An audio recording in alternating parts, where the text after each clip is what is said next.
Oke, selamat datang semuanya. Anggap saja saya ini mentor keuangan Anda hari ini ya. Kita akan bareng-bareng membedah laporan tahunan dari salah satu raksasa kelapa sawit, PT Palmas Rasih, buat ngintip ada cerita apa sih di balik semua angka-angka ini. Sering banget kan orang kalau lihat laporan kayak gini langsung pusing, kelihatannya rumit, bikin takut, tapi tenang aja, jangan khawatir. Di sini kita bakal tunjukin cara bacanya. Anggap aja ini bukan tumpukan angka yang ngebosenin, tapi sebuah peta harta karun, peta yang nunjukin di mana nilai sejati perusahaan ini sebenarnya tersembunyi. Nah, ini dia nih perusahaan yang mau kita kulik. PT Palmas Rasih, atau kalau di bursa saham kodenya PSGO. Perusahaan ini pemain kunci loh di industri agrikultur. Oke, gak usah lama-lama lagi, kita langsung aja loncat dan selami dalam-dalam kondisi keuangannya. Oke, kita mulai ya. Pemberhentian pertama kita dalam perjalanan ini adalah laporan laba rugi. Nah, bagian ini tuh penting banget, karena ini yang ngejawab pertanyaan paling-paling dasar buat investor manapun. Perusahaan ini cuan nggak sih? Bikin duit nggak? Yang pertama kali kita intip itu biasanya top line-nya, atau total pendapatannya. Lihat deh, di tahun 2025, PSGO ini berhasil dapat pendapatan sebesar 2,55 triliun rupiah. Wow, ini angka yang gede banget. Dan langsung kelihatan kan seberapa masif skala operasi mereka? Tapi gini, angka gede aja tuh nggak cukup. Sebagai investor, yang kita cari itu pertumbuhan. Dan coba lihat, pendapatan PSGO ini naik loh. Dan naiknya lumayan signifikan dari 2,12 triliun di tahun sebelumnya. Ini sinyal bagus, artinya permintaan produk mereka kuat dan eksekusi bisnis mereka juga mantap. Terus duit segitu banyaknya datang dari mana sih? Nah, ternyata sumbernya itu mayoritas dari dua produk utama. Yang pertama, minyak kelapa sawit mentah, ini nih jagoannya. Dan yang kedua itu produk turunannya, yaitu inti kelapa sawit. Jadi jelas banget ya, mesin pencetak uang perusahaan ini ada di mana. Oke, setelah kita tahu pendapatannya, sekarang pertanyaan krusialnya. Setelah dipotong semua biaya, biaya produksi, marketing, gaji karyawan, pajak, dan lain-lain, sisa duitnya berapa? Nah, inilah yang kita sebut laba bersih. Dan untuk PSGO di tahun 2025, angkanya 442,8 miliar rupiah. Ini benar-benar keuntungan bersih yang masuk ke kantong perusahaan. Dan kerennya lagi, sama kayak pendapatannya, bottom line atau laba bersihnya ini juga ceritanya sama, pertumbuhan yang kuat. Labanya loncat lebih dari 26% loh dari tahun 2024. Ini nunjukin apa?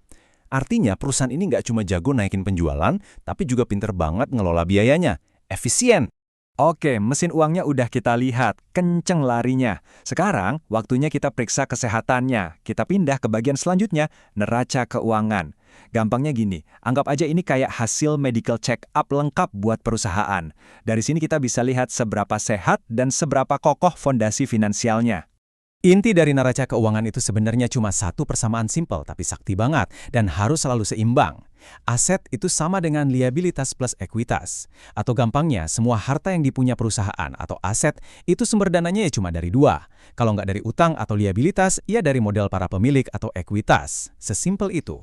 Nah, lihat deh tabel ini. Ini contoh nyata buat PSGO. Total aset mereka kan 3,99 triliun rupiah. Angka ini pas banget, seimbang, sama total utang plus total modal pemegang sahamnya. Semuanya klop, nggak ada yang meleset. Balance. Dan ceritanya jadi makin bagus loh. Kalau kita lihat trennya, total liabilitas alias utangnya itu malah turun. Sementara di sisi lain, ekuitas alias modalnya para pemilik justru makin kuat. Wah, ini tanda kesehatan finansial yang luar biasa. Artinya apa? Perusahaan makin kaya, tapi di saat yang sama, ketergantungan sama utangnya makin kecil. Keren banget kan? Oke, kita sampai di perhentian terakhir dari tur kita, laporan arus kas. Kalau tadi laporan laba rugi itu ngomongin soal untung, terus neraca ngomongin soal stabilitas, nah, laporan arus kas ini ngomongin soal darahnya perusahaan, denyut nadinya, aliran duit tunai yang benar-benar masuk dan keluar. Ada satu pepatah terkenal di dunia investasi. Laba itu opini, tapi kas itu fakta. Maksudnya apa? Laba itu kan bisa dipercantik dengan berbagai metode akuntansi. Tapi kalau uang tunai yang ada di rekening bank, itu fakta, nggak bisa diganggu-gugat. Nah, laporan arus kas inilah yang nunjukin fakta kerasnya. Biasanya, kita lihat arus kas ini dari 3 aktivitas utama. Pertama, dari operasi. Ini duit yang didapat dari bisnis utamanya sehari-hari. Kedua, dari investasi. Ini duit yang dipakai buat beli aset biar perusahaannya makin besar. Dan ketiga, dari pendanaan. Ini duit yang berhubungan sama investor dan pinjaman bank. Dari tiga itu, yang paling penting buat kita lihat itu adalah kas dari operasi. Dan PSGO, wow, mereka menghasilkan arus kas positif yang gede banget dari pelanggan mereka. Ini jenis kas yang paling sehat, teman-teman. Kenapa? Karena ini duit beneran dari hasil jualan, bukan dari ngutang. Nah, pas kita lihat bagian investasi, kok angkanya minus? Jangan panik dulu. Angka minus di sini justru seringkali jadi pertanda bagus. Ini artinya perusahaan lagi aktif pakai duitnya buat beli aset baru. Dalam kasus ini, aset perkebunan. Mereka lagi nanam modal buat pertumbuhan di masa depan. Terakhir di bagian pendanaan, kita bisa lihat perusahaan ini bijak banget pakai duitnya. Pertama, mereka pakai buat bayar utang bank. Ini jelas ngurangin resiko. Tapi di saat yang sama, mereka juga nggak lupa sama pemegang saham. Mereka bagiin dividen. Ini namanya tindakan penyeimbangan yang keren. Jaga kesehatan perusahaan sambil bahagiain investor.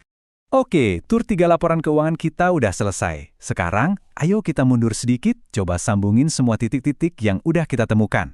Kira-kira gambaran besar apa sih yang diceritakan oleh semua angka ini tentang PSGO?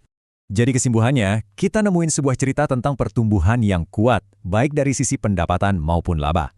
Kita juga lihat neraca keuangannya makin sehat, utangnya makin dikit.